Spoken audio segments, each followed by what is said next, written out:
Why is creating a persona important? In today's training, guys, we're going to be looking into persona and persona for sales strategies. Let's start with what is a persona.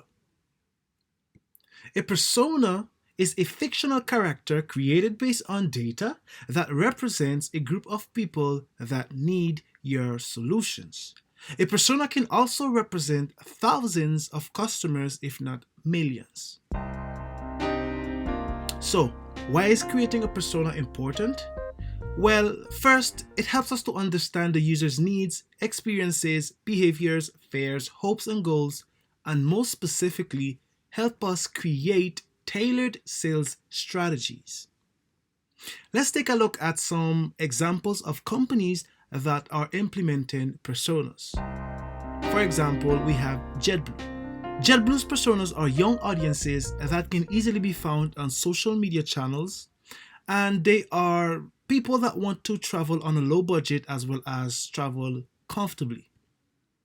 And then we have Myspace. Persona was created to market to people of all ages who wanted to stay connected on social media. More or less, they wanted to do something like Facebook, all right? However, they have changed their persona to a new one. So their main personas are musicians who want to promote themselves on social medias like TikTok.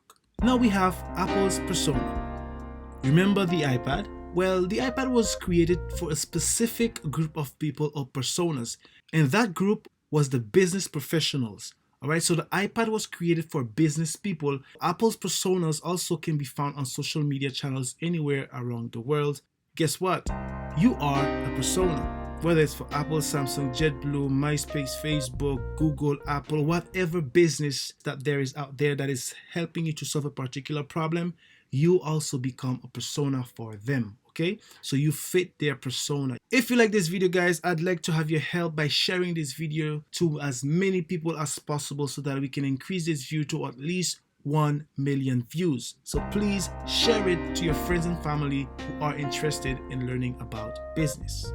Now, for the next class, we'll be looking into why 90% of a company's sales comes from avatars, okay? As usual, guys, watch this next video to learn why 90% or more of a company's sales comes from avatar. Don't miss it, and see you in the next class.